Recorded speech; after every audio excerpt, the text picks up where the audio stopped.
तो दोस्तों, जैसा कि पता है कि जो अमेरिका के राष्ट्रपति डोनाल्ड ट्रंप है वो प्रेसिडेंट की जो सीट है वो जीत चुके हैं। उन्होंने कमला हैरिस को हराया है, परंतु उनका एक स्टेटमेंट आया है जो कि एक बहुत ही कंट्रोवर्शियल और सोचने लायक है। उन्होंने कहा है कि अगर आप चाहो, मतलब कि वहाँ की पॉपुलेशन को कहा है कि आप चाहो तो मैं तीसरा टर्म भी पूरा कर सकता हूँ। तो आज हम बात करेंगे क्या डोनाल्ड ट्रंप तीसरा टर्म कर सकते हैं पूरा या नहीं। तो according to the American constitution कोई भी राष्ट्रपति अपना तीसरा टर्म पूरा नहीं कर सकता, मतलब कि कोई भी राष्ट्रपति 2 बार राष्ट्रपति की शपथ ले सकता है। परंतु अगर डोनाल्ड ट्रंप को 3 बार राष्ट्रपति बनना है तो उसे इस कॉन्स्टिट्यूशन में चेंज करना पड़ेगा और उसे जो संसद के दोनों सदन है उनसे अप्रूवल लेना पड़ेगा और जो राज्य है उनसे अप्रूवल लेना पड़ेगा।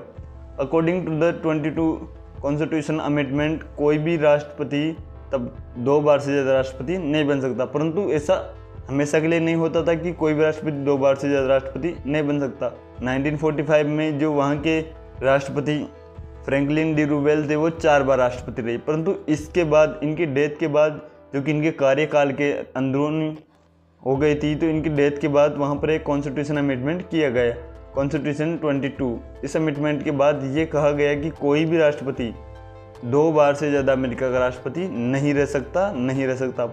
परंतु अगर डोनाल्ड ट्रंप को अमेरिका का राष्ट्रपति बने रहना है तो उन्हें पहले तो रिप्रेजेंटेटिव से 2/3 बहुमत से बिल पास करवाना होगा, फिर सेनेटर हाउस से 2/3 बहुमत से बिल पास करवाना होगा। उसके बाद ये बिल जाएगा राज्यों के पास और राज्यों की जो विधानसभाएं उनसे भी 2/3 बहुमत से अगर बिल पास हो जाता है, 2/3 राज्य अगर इस बिल को पास कर देते हैं तो फिर ये बन जाएगा कानून और फिर जो डोनाल्ड ट्रंप है वह राष्ट्रपति बन सकते हैं 3 साल के, तीसरी बार भी अमेरिका के। परंतु ये काम अमेरिका में इतना जल्दी होता नहीं, क्योंकि अमेरिका में कॉन्स्टिट्यूशन अमेंडमेंट करना इज़ वेरी वेरी टफ।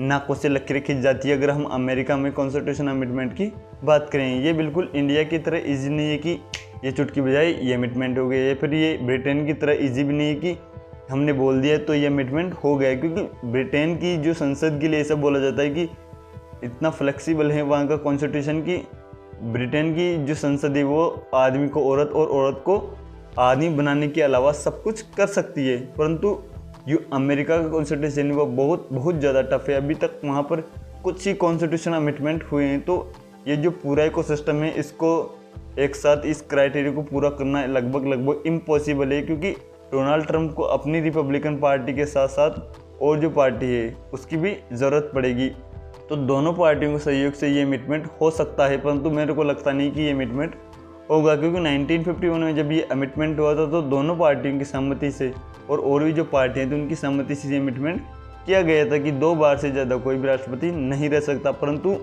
अगर डोनाल्ड ट्रंप को 2 बार से ज़्यादा राष्ट्रपति रहना है तो उन्हें यह 22 अमेंडमेंट को ख़त्म करना होगा, उनमें जो प्रोविजन है उनको ख़त्म करना होगा, तभी डोनाल्ड ट्रंप जाकर अमेरिका के तीसरी बार राष्ट्रपति बन सकते हैं। परंतु जो डोनाल्ड ट्रंप है उनका माइंडसेट देखो, बिल्कुल उनका माइंडसेट क्लियर है कि मैं तीसरी बार भी बन सकता हूँ। अब उनकी जो टीम है उनमें आपको पता है कि एलन मस्क हैं, तो क्या पता। तो दोस्तों, इसी के साथ जो हमारा पड़ोसी देश है बांग्लादेश, वहाँ पर पाकिस्तान का जो एक जहाज़ है वो वहाँ की बंदरगाह पर उतरा है। जो चटगांव बंदरगाह है वहाँ पर पाकिस्तान ने अपना एक व्यापारिक जहाज़ भेजा है। अब 1971 में जब इंडिया और पाकिस्तान के बीच में वॉर हुई थी, इसमें इंडिया ने जो ढाका, जो बांग्लादेश एक नया देश बनाया था, क्योंकि जो बंगाली हैं उन पर कंटिन्यू जुल्म होते रहे थे। कम से कम 30 लाख बंगालियों को मार दिया गया और कहीं औरतों का रेप कर दिया गया और एक जेनोसाइड के रूप में इसे देखा गया। क्योंकि जनरल टिक्का खान ने कह दिया था कि जो ये लोग हैं यहाँ के लोगों की नस्ल बदल दो, मतलब कि उन औरतों के साथ बच्चे पैदा करने के लिए अथाह रेप किया गया और कई औरतों को गर्भवती कर दिया गया, जिससे कि उनकी नस्ल बदली जा सके, जिससे कि नस्ल को पश्चिमी पाकिस्तान में उस तरह से बनाया जा सके। परंतु अब धीरे धीरे जो बांग्लादेश है उनके रिश्ते पाकिस्तान के साथ जुड़ रहे हैं। जो पाकिस्तान के साथ जुड़ने के साथ साथ उनकी जो रेडिकलाइजेशन है वो धीरे धीरे बांग्लादेश में बढ़ रहा है, और जो रोहिंग्याज हैं उनको धीरे धीरे रेडिकलाइज के साथ जो प्रेशर है इंडिया के ऊपर, धीरे धीरे प्रेशर बढ़ रहा है। क्योंकि इधर पाकिस्तान एक रेडिकलाइज देश, उधर बांग्लादेश एक रेडिकलाइज देश, और ऊपर चाइना जो कि हमें धीरे धीरे धीरे घेरने की कोशिश कर रहा है। परंतु ये इंडिया के लिए तो अच्छी बात है, क्योंकि एक देश जो पाकिस्तान पहले ही डूब चुका है, वो दूसरे देश जो बांग्लादेश उसे डुबाने की पूरी कोशिश कर रहा है। परंतु मुझे लगता है कि इंडियन आर्मी को कहीं ना कहीं गलती कर दी 1971 में। तब बांग्लादेश को जो आज़ाद कराया था उसे इंडिया का पार्ट बना लेना चाहिए था, परंतु इंडिया ने ऐसा नहीं किया, क्योंकि इंडियन जो आर्मी वो एक तरह से मॉरल आर्मी और कॉन्स्टिट्यूशन आर्मी है।